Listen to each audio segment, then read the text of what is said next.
Hello everyone, welcome to our classes. Students, जो आज का लेक्चर है काफ़ी इंपॉर्टेंट है। आज हम कन्वर्जेंट सीक्वेंस के बारे में पढ़ेंगे, ठीक है, और कुछ इंपॉर्टेंट रिजल्ट्स करेंगे जिनको आप थ्योरम्स भी बोल सकते हो, जो एग्जामिनेशन पॉइंट ऑफ व्यू से काफ़ी इंपॉर्टेंट है। तो स्टार्ट करते हैं डेफिनेशन कन्वर्जेंट सीक्वेंस की।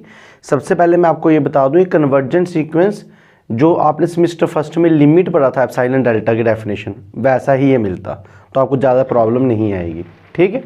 तो आइए स्टार्ट करते हैं कन्वर्जेंट सीक्वेंस। तो कोई भी एक सीक्वेंस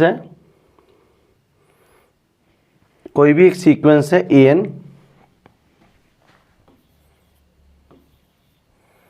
इस सीक्वेंस को हम कन्वर्ज कब बोलेंगे, ये कन्वर्जेंट कब बोलेंगे, जब ये किसी लिमिट के ऊपर कन्वर्ज करेगी। तो कोई भी सीक्वेंस ए एन है, उसको मैं कब बोल लूंगा कि वो कन्वर्ज कर रही है किसी लिमिट एल पे, if for given epsilon greater than zero, अगर किसी एप्सिलॉन ग्रेटर देन जीरो के लिए however small there exist a positive integer M depending upon epsilon such that दोनों का माइनस लेस देन क्या होगा, एप्सिलॉन होगा। ये मैंने सब आपको फर्स्ट सेमेस्टर में बताया हुआ है, इसका मीनिंग आप बस ये ध्यान रखो, अगर किसी का माइनस एप्सिलॉन से छोटा है, एप्सिलॉन तो ऑलरेडी 0 पॉइंट समथिंग बड़ा छोटा नंबर है, और इनका डिफरेंस उस 0 पॉइंट छोटे नंबर से भी छोटा है, तो ऑलमोस्ट इनका डिफरेंस 0 होगा। और किसी का डिफरेंस अगर 0 हो तो वो नंबर बराबर होते हैं। 5 - 5 0 होता है, तो 5 = 5। अगर x - 5 0 है तो x = 5। अगर an - l 0 है तो an = l। तो वही तो हम बोल रहे हैं कि जो an है वो किसको कन्वर्ज कर रहा है, l को। तो डेफिनेशन आपको एज इट इज़ नोट करनी है, इन चीज़ों की बड़ी इंपॉर्टेंस है, तो आई होप कि आप नोट कर लोगे। कोई भी सीक्वेंस है an, उसको हम कब बोलेंगे कि वो कन्वर्ज कर रही है लिमिट l को, if for given epsilon greater than 0 however small there exists a positive integer m depending upon epsilon such that mod of an minus l less than epsilon for all n greater than equal to m। तो जो ये l है इसको हम limit of sequence बोलेंगे, ठीक है, और इसको हम ऐसे भी लिख सकते हैं। ये थोड़ा लिखने में गड़बड़ कर दी, मैं आपको बताता हूँ कैसे लिखना है। ऐसे limit n approaches to infinity an = l, हम इसको ऐसे भी लिख सकते हैं, ठीक है। तो आई होप आपने कन्वर्जेंट सीक्वेंस की डेफिनेशन समझ ली होगी। अगर आपको किसी को भी कन्वर्जेंट प्रूफ करना तो उनका माइनस एप्सिलॉन से छोटा बता दो, ठीक है, ये आप ध्यान से समझ लो और नोट कर लो। तो ये थी कन्वर्जेंट की डेफिनेशन। अब कुछ एग्जाम्पल्स हैं जो सीक्वेंस कन्वर्जेंट है, हमें कैसे पता चलेगा। पहली एग्जाम्पल आपके सामने है। पहली एग्जाम्पल में जो सीक्वेंस लिया ए एन, जो हमने सीक्वेंस लिया ए एन, वो लिया 1/n। और मुझे कैसे पता चला ये कन्वर्जेंट है, क्योंकि मैंने क्या किया, ये जो सीक्वेंस ए एन है उसके ऊपर लिमिट लगा दी n अप्रोचेस टू इन्फिनिटी। ये थोड़ा सा बच्चे ने जब लिखा है, ये थोड़ा सा गड़बड़ कर दी लिखने में, लिखते ऐसे है limit n approaches to infinity A N, इधर लिखते हैं ऐसे, ठीक, limit n approaches to infinity A N की प्लेस में क्या आ जाएगा 1/n। और जब आप n को इन्फिनिटी डालोगे तो 1/∞ क्या होता है, 0।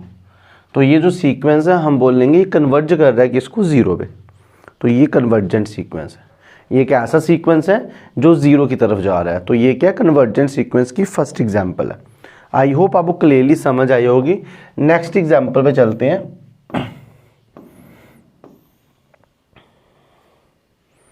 ठीक है, नेक्स्ट एग्जाम्पल आपके सामने। इसमें आपको सीक्वेंस दी है n/n+1। तो limit n approaches to infinity an, और इसका मीनिंग क्या होगा, limit n approaches to infinity an का मतलब है n/n+1। अब जैसे हम 12th क्लास में करते थे वैसे हम इसको करेंगे। ये इम्प्रॉपर फ्रैक्शन है, डिग्री सेम है, तो जैसा डिनोमिनेटर है वैसे न्यूमिनेटर बना देंगे। तो डिनोमिनेटर में n+1 है, इसलिए मैंने न्यूमिनेटर में एक 1 ऐड किया और एक 1 माइनस किया, ठीक है। आई होप आप समझ रहे होंगे। फिर इन दोनों को मैंने सेपरेट कर दिया, इसको और इसको, तो ये बन गया limit n approaches to infinity n+1/n+1 क्या होता है, 1 होता है, माइनस 1/n+1। इसको मैं ऐसे लिख सकता हूँ, एलसीएम करके वही बन जाएगा। अब जब n इन्फिनिटी बन रहा है तो ये इन्फिनिटी बन रहा है, इन्फिनिटी + 1 इन्फिनिटी, 1/∞ क्या होता है, 0। तो ये आ जाएगा 1 - 0 और ये आ जाएगा 1। तो मैं बोलूँगा ये जो सीक्वेंस है ये कन्वर्ज कर रहा है किसको, 1 को। वही हमने ऐसे सॉल्व किया। तो ये सीक्वेंस भी कन्वर्जेंट है और ये किसको कन्वर्ज कर रहा है, या आहिस्ता आहिस्ता 1 बन रहा है। आई होप आपको ये चीज़ें समझ आ रही होंगी, ठीक है। तो ये 2 एग्जाम्पल्स हैं कन्वर्जेंट सीक्वेंस की। फिर एक नोट है, ये आप याद रख लो, अगर कोई भी सीक्वेंस कन्वर्ज कर रहा है तो जो उसका आंसर है, जैसे ये कन्वर्ज कर रहा है तो इसका आंसर फाइनाइट वैल्यू आ रही है, तो वही मैंने लिखा, उसका आंसर हमेशा क्या आएगा, फाइनाइट नंबर। जैसे इस एग्जाम्पल में 1 आ रहा है और प्रीवियस एग्जाम्पल में आपका 0 आ रहा है। क्यों? क्योंकि जो सीक्वेंस है, इस वाले एग्जाम्पल में सीक्वेंस कौन दी है, 1/n, ये कन्वर्ज कर रहा है। अगर कोई भी सीक्वेंस कन्वर्ज करेगा तो उसका आंसर फाइनाइट वैल्यू आएगी। और इस सेकंड में भी क्या दी है, कन्वर्ज कर रहा है और इसकी आंसर भी क्या आ रहा है, फाइनाइट वैल्यू। तो ये भी आप नोट कर लो, ठीक है। अगर आपको कोई भी डाउट है तो आप मेरे को नीचे कमेंट सेक्शन में लिख के बता सकते हो। तो अभी जो जो इंपॉर्टेंट टॉपिक्स है वो ऑलमोस्ट मैं आपको सारे करवा दूंगा, ठीक है। आई होप कि आप साथ साथ पढ़ोगे। उसके बाद अब हम करेंगे uniqueness of limit of convergent sequence, one of the most important theorem, ठीक है। इसका मतलब क्या हुआ कि जैसे आपने अभी एग्जाम्पलें की ऊपर, अगर वो एग्जाम्पल मैं सॉल्व कर रहा हूँ तो मेरा आंसर आ रहा है 0 और 1। अगर वो एग्जाम्पल आप सॉल्व करोगे आपका आंसर भी क्या आएगा, 0 और 1। मतलब मेरे सॉल्व करने से और आपके सॉल्व करने से आंसर में कोई भी फ़र्क नहीं आ रहा है। इसको यूनिकनेस ऑफ लिमिट बोलते हैं।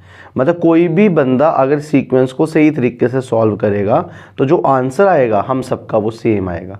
तो ये क्यों आएगा, इसी प्रॉपर्टी को क्या बोलते हैं, uniqueness of limit of A sequence, ठीक है। सीक्वेंस की लिमिट की यूनिकनेस, मतलब आप चाहे सॉल्व करो चाहे मैं सॉल्व करूं, आंसर क्या आएगा, सेम। तो 2 तरीकों से इनकी डेफिनेशन आ सकती है। एक तो यूनिकनेस हेडिंग है, अगर सीक्वेंस कन्वर्जेंट है तो वो जो कन्वर्ज करेगा वो यूनिक वैल्यू करेगा, या ऐसे भी बोल सकता है generally A sequence can not converges more than 2 values, कुछ भी बोल सकता है। तो आपको एग्जाम्पल भी याद रखनी है, आपको स्टेटमेंट का मतलब भी याद रखना है, तभी फायदा है। तो अगर कोई भी सीक्वेंस कन्वर्ज कर रहा है तो वो कन्वर्ज कर रहा है यूनिक वैल्यू को। तो आइए इसका प्रूफ करते हैं। इसका प्रूफ काफ़ी इजी है। सबसे पहले हम मान लेते हैं कि जो हमारा सीक्वेंस an है वो एक जगह नहीं जा रहा है, वो 2 जगह जा रहा है, ठीक है। मतलब वो 2 जगह कन्वर्ज कर रहा है। इफ़ पॉसिबल, अगर पॉसिबल है, हमने सपोज कर दिया जो सीक्वेंस है an वो कन्वर्जेस टू 2 डिफरेंट लिमिट्स, वो 2 अलग अलग लिमिट्स में जा रहा है, ठीक है। और वो जो लिमिट्स हमने लिए हैं वो मैंने मान ली l एंड l डैश। तो आप लिख लो, if possible suppose that the sequence an converges to 2 different limits. कौन कौन सी limits, l and l dash. अगर हमारा जो an है वो l और l डैश को कन्वर्ज कर रहा है तो डेफिनेशन क्या बोलती है कि जो an का माइनस है l के साथ वो भी किसी नंबर से छोटा होगा। आपको पता ही है, आप सेमेस्टर फर्स्ट पढ़ के आए हो। ε/2 क्यों ले रहे हैं, लास्ट में प्लस करेंगे तो ε/2 हो जाएगा। तो an minus L less than ε/2 है, और जो an माइनस एल डैश है वो भी क्या है, लेस देन ε/2। क्यों हुआ ये ऐसा, definition of convergence. an l को भी कन्वर्ज कर रही है और मैंने माना an l डैश को भी कन्वर्ज कर रही है, मतलब दोनों का डिफरेंस किसी ε/2 से छोटा होगा। और आपको बोला for all n greater than equal to m, for all n greater than equal to m। तो n greater than equal to m की जगह हम क्या करेंगे, n greater than equal to m1 और n greater than equal to m2, जैसे हम semester first में करते थे।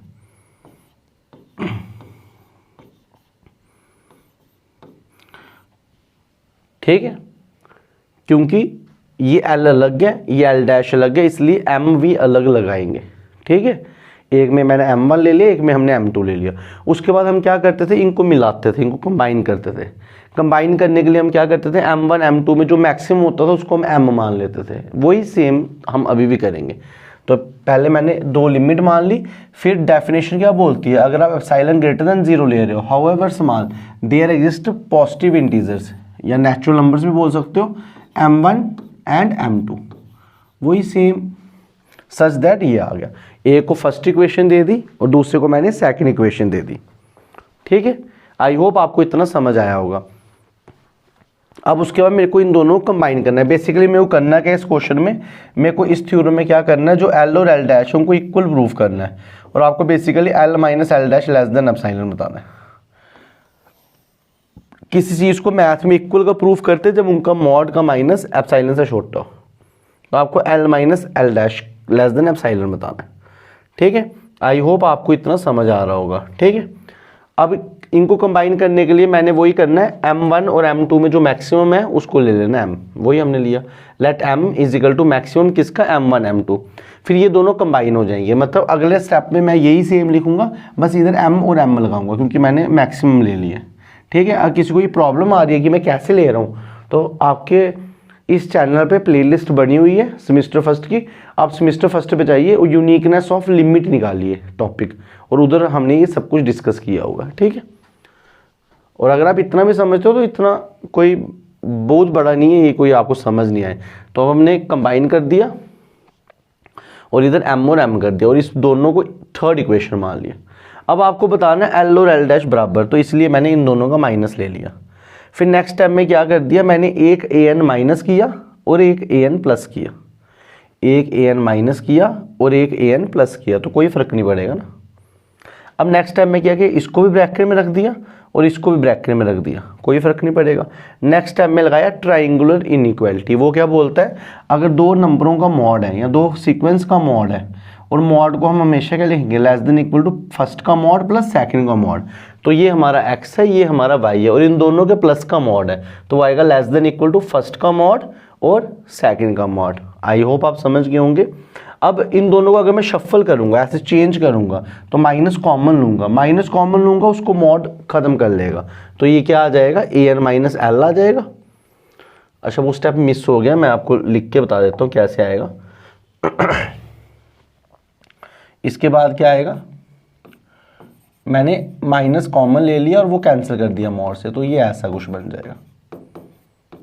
फिर ये दोनों किससे छोटे हैं, epsilon by 2 plus epsilon by 2, ठीक है। और ये सब कब के लिए हो रहा है, for all n greater than equal to m। और ये हमने कहाँ से लिया, from equation third, from equation third. तो आप देख सकते हो एप्सिलॉन बाई 2, एप्सिलॉन बाई 2 क्या होता है, एप्सिलॉन। तो देयरफॉर जो आपने लिया l माइनस एल डैश, वो लेस देन क्या आ रहा है, epsilon for all n greater than equal to m, तो ये आपका आ रहा है। अगर दो का माइनस एप्सिलॉन से छोटा है और एप्सिलॉन ऑलमोस्ट क्या है, नेग्लिजिबल, तो इसका मतलब ये दोनों बराबर हैं। अगर ये दोनों बराबर है, मैं मान के चल रहा था कि जो an सीक्वेंस है वो दो जगह जा रहा है, l के पास भी जा रहा है और l डैश के पास भी जा रहा है, तो हमारा प्रूफ क्या है कि जो l और l डैश है वो अलग अलग नहीं थे, वो सेम ही थे। इसका मतलब यूनिकनेस प्रूफ हो गई। तो इधर तक आप नोट कर लो, आगे भी नोट्स में ऐसे ही लिखा होगा, ठीक है। ये देखो सेम ऐसे लिखे। फिर मैंने लिखे अगर ये दोनों एप्सिलॉन छोटा है तो अप्रॉक्सीमेटली ये किसके इक्वल होंगे, 0 के, और l और l डैश बराबर आ गया। The only non active real number which is less than all positive number is 0, ठीक है। कोई भी नॉन एक्टिव रियल नंबर है जो ऑलमोस्ट 0 वाले नंबर से भी छोटा है, वो 0 ही है। इसलिए अगर किसी का माइनस एप्सिलॉन से छोटा है तो अप्रॉक्सीमेटली वो क्या है, 0 ही है। तो हमारी सपोजिशन रॉन्ग है, ठीक है। तो हैंस जो सीक्वेंस है वो दो जगह नहीं कन्वर्ज कर रहा है, लिया हमने दो जगह था मगर लास्ट में प्रूफ हुआ वो दोनों सेम ही है। तो इसका मतलब सीक्वेंस यूनिकनेस शो कर रहा है, और कोई भी सीक्वेंस है वो कन्वर्ज कर रहा है तो यूनिक वैल्यू पे ही कन्वर्ज कर रहा है, ऐसे वो कन्वर्ज नहीं करेगा। तो ये आपकी थ्योरम थी, आई होप आपने नोट की होगी और समझी होगी, ठीक है।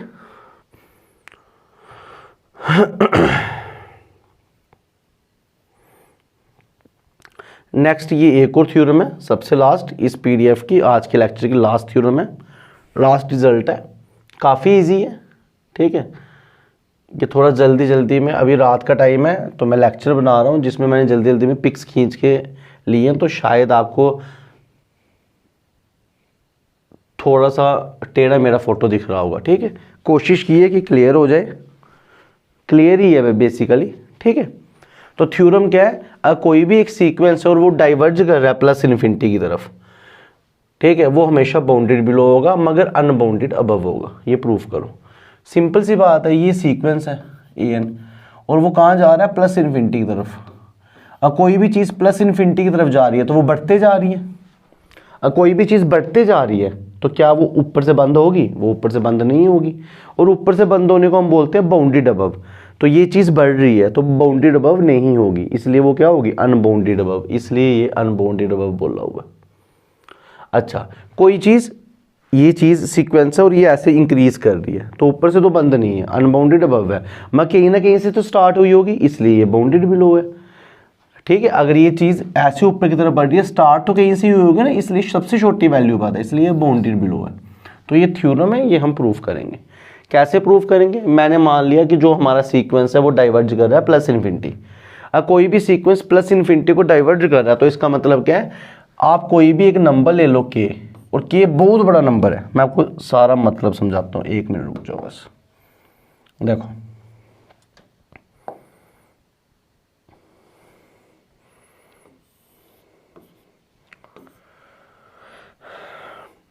अगर मैं बोलूं के बहुत बड़ा नंबर है, के एक नंबर है बहुत बड़ा है, हाउ एवर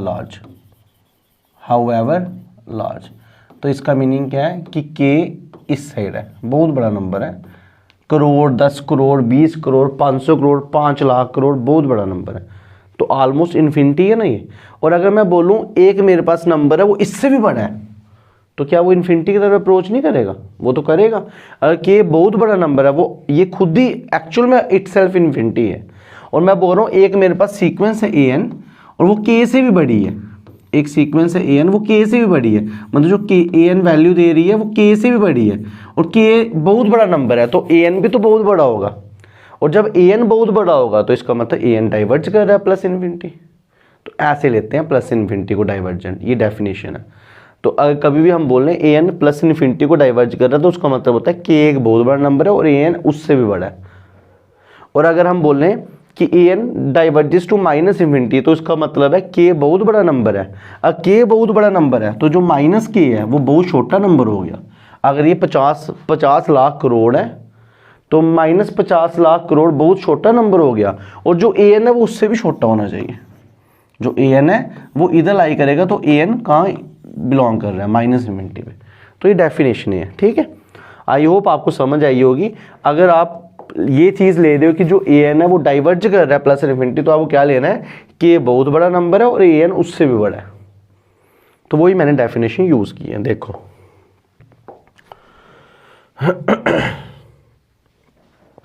अज्यूम की है जो सीक्वेंस है वो डाइवर्ज कर रहा है प्लस इन्फिनिटी। कोई भी सीक्वेंस प्लस इन्फिनिटी को डाइवर्ज कर रहा है, तो इसका मतलब है कि हमारे पास एक के है greater than 0, how ever large, मतलब ये बहुत बड़ा नंबर है, और ऐसा नंबर है कि जो ए एन है वो इससे भी बड़ा है। यही बताया ना मैंने आपको, ए एन इससे भी बड़ा है, ये डेफिनेशन है। अगर ए एन इससे भी बड़ा है तो इसका मतलब क्या है, और एक सेकंड इसको बॉक्स में रख दो, ठीक है। अभी तक हमने ये बताया कि बहुत बड़ा नंबर है और ए एन इससे भी बड़ा है, और ये सब कुछ किसके लिए हो रहा है? N greater than equal to M. मतलब ये ये कंडीशन कब कब ट्रू है? जब एन या तो एम है या तो एम से बड़ा है। इसका मतलब ये कंडीशन बहुत सारे नंबरों के लिए ट्रू है। कैसे पता चला मेरे को बहुत सारे नंबरों के लिए ट्रू है? क्योंकि हम ही तो बोल रहे हैं कि ये कंडीशन कब ट्रू है, जब एन एम के बराबर है या एम से बड़ा है। तो वही मैं लिख रहा हूँ, there are infinitely many terms of A N which are greater than K. बहुत सारी टर्म्स है ए एन की जो के से बड़ी है।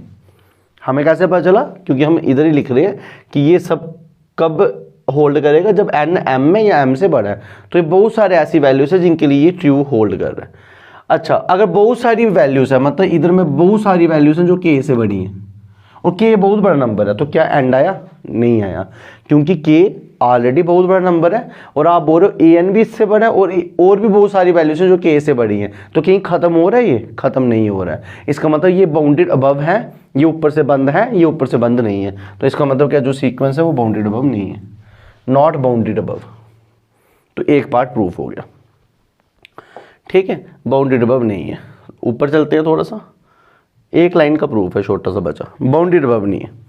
अगर बाउंडेड अबव नहीं है तो इसका मतलब क्या है, कहीं ना कहीं से स्टार्ट होगा। तो हम मैथ में ऐसे लिखते हैं, हमने क्या कर दिया, इसके बाद लेट ले लिया एक अल्फा, अल्फा क्या लिया? मिनिमम। अल्फा क्या लिया? मिनिमम लिया। किसका मिनिमम लिया बताता हूँ। जो इस सीक्वेंस की वैल्यूज डाली A1, A2, A3 so on